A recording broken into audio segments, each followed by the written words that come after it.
the Relationship Roundtable. Because relationships matter. Hi everyone, welcome to my channel. I'm Jessica, and today we're going to explore at a very high level how men and women are different. Let's begin.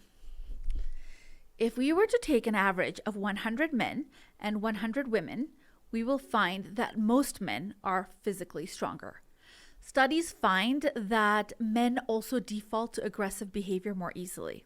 Also, fun fact, but according to the Federal Bureau of Prisons in the United States, if we take all the federal inmates, 93% are men who are incarcerated, and women inmates make a tiny fraction of 7%. I'm all about equality, but that is one playing field I'd rather not level. Testosterone is the primary dominant sex hormone in males and estrogen in females as per your assigned gender at birth. Understanding hormones in the context of relationships has been eye-opening for me, not only in relation to romantic relationships, but this has changed the understanding in which I parent my son, and it's changed the way I interact with pretty much everyone in my close relationships personally. Let me first ask you a question. Tell me, how many men's children can a woman have within the time span of a year? How many men's children can a woman have within the time span of 1 year? A woman can only have one man's child in a given single year. Even if she gives birth to twins or triplets, it is one man's baby she is carrying. It is extremely rare for a woman to have twins with two separate fathers. In fact, so rare that worldwide there have only been 19 reported cases so far. So a woman can pretty much only have one man's child or children within a year. Now, you tell me, how many women can a man make pregnant within the time span of the same year? A lot, right? Especially if every woman he encounters is also ovulating, with absolutely no biological consequences. Needing to pay child support is a legal consequence and not in all countries. And you might have some social consequences depending on the society that you're a part of.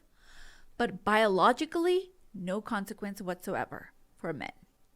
Women, on the other hand, we're taking out a human from our bodies.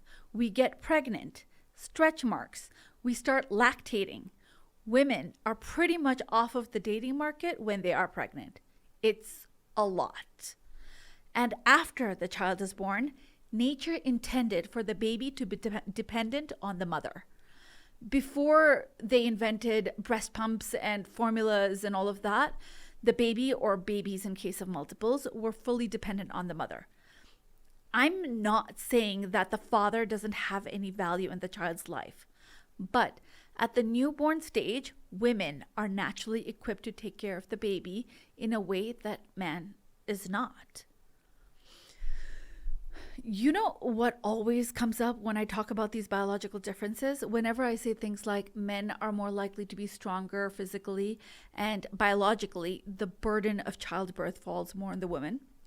There's always a subset of people who feel like I am being sexist and perpetuating gender stereotypes. I am not being sexist. Do you know? I would pay any amount of money to watch my partner go through period cramps and PMS mood swings just for 1 month. That's all that I need for him to experience once. But it doesn't happen, and it's not by my choice. I'm just trying to point out the basic biological differences between men and women over here, which it is easy to forget in today's world. Birth control was a game changer for us women since it was socially introduced in the 1960s. That's only 65 years ago. Birth control was only available to married and single women in 1972 in the United States. Then 2 years after that, women finally were allowed to get a credit card on their own in 1974 in the United States. There has been an economic, sexual, and social revolution that can be attributed simply to the widespread availability of birth control. Women being able to have bodily autonomy and control over their fertility has been a game changer worldwide since then. And even though it's only been 50 years, in today's world of modernization, I think we tend to forget how differently nature intended for men and women to be. And women have had to fight for this status of equality that we do have in the world today. And in many ways, they're still not equal. And in many parts of the world, there is still a lot to be done on that front. In many ways, we're just beginning to understand the impact of birth control on society as a whole. Like, did you know that a woman's choice in partner selection has been scientifically proven to be altered when she consumes hormonal birth control? I'll link the studies below in the bio. But scientists found that divorce rates spiked up when couples stopped birth control pills to start a family, because the woman now was no longer attracted to her partner after coming off of the pill. To her, he no longer smelled right, he's annoying, and she suddenly didn't understand how she could have ever been attracted to this man. Let's actually look at a really small clip from Taylor Tomlinson's stand-up comedy routine related to this. It's just really funny. I'd love to get off birth control because I'd love to meet me, you know? I've heard that when you get off birth control, you're just like, has anyone in here gotten off of birth control? You have right here? Oh, a lot of us. Okay. All right. How did that go for you? I broke up with my boyfriend. You broke up with your boyfriend of 6 years. These are the stories I'm talking about. This is what I've heard about. You stop doing birth control and you don't. Your sense of smell changes. Your sense of smell changes. By then.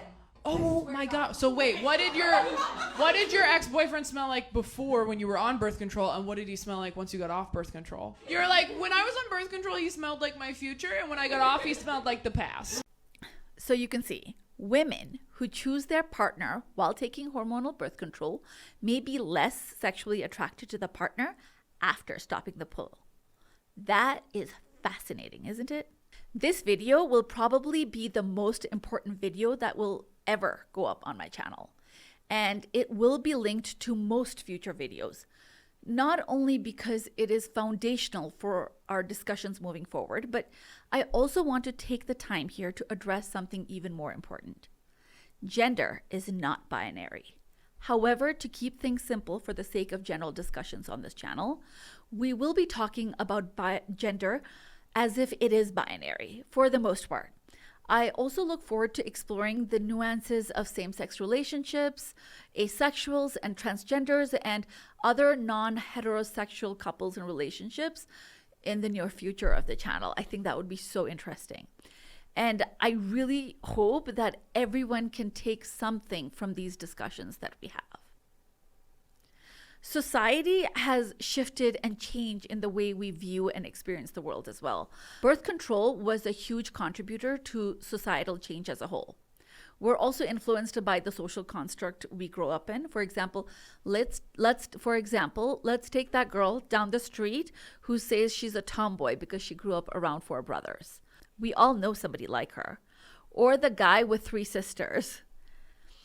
You can also have a male with more feminine traits and females with more masculine traits. And all of us fall into a spectrum. And the spectrum can fluctuate within an individual's life, just depending on various factors and where they are in life at that time. Social influence and life experiences are a huge contributing factor to where you fall on that spectrum as well. Let me know in the comments below if you would like for me to create a checklist for you. I was just thinking something that would help you identify where you fall into the masculine and feminine spectrum. And you could have more seemingly feminine traits as a man, but still have innate biological instincts you operate from and make decisions through without even being conscious of it. I was just thinking of creating a checklist quiz kind of situation, but I'm only going to invest my time into actually doing that if there's some interest from you guys. So let me know, please. Going back to the topic, sorry, I digress. So when we look at historical figures, we see that males and females are equal in power. but they do have masculine and feminine instincts, which they innately operate from. I'm from Nepal, and I grew up in a pretty patriarchal society, which I did push back on as much as I could. But you know what I was always intrigued by? Even as a young child, it was not lost on me that we had both gods and goddesses we worshipped equally in Hinduism. The gods were not more powerful than the goddesses. The religion itself never taught us patriarchy. That was brought on by society over time. I'm not religious, but I always found that very interesting. The irony wasn't lost on me either, even as a young girl. So, according to Hindu mythology, the goddess of education and learning is Saraswati, a female. And yet, in many Hindu families across South Asia, especially the families who struggled through economic hardships, educating the son was a much bigger priority than educating the daughters. It was a normalized social and cultural norm where the sons would go to school, but the daughters would not, especially in the more rural areas that also struggled through economic hardships. When you explore the ancient Greek mythology, you have Zeus and Hera, who had equal power, and yet they were defined by their masculine and feminine traits. Zeus was the god of sky, weather, fate, and law, and Hera was the goddess of marriage and women. So being a male or female does not make one better than the other, but we do have different instincts, strengths, and fears, which we operate from innately. In the words of one of my favorite authors, Stephen Covey, seek first to understand, then to be understood. So I will dedicate this channel to truly understanding the opposite sex, for men to better understand female instincts, and for females to better understand the men who surround them. And maybe, just maybe, in that process, we can also gain a deeper understanding of our own selves. Better understand how to nurture our own children, have a different perspective of the arguments and viewpoints laid by our siblings and our parents and friends. So, having laid down the foundation for all of our future discussions, next week we will explore the process of how a man falls in love. And it is completely different than that of how a woman falls in love. See you next week.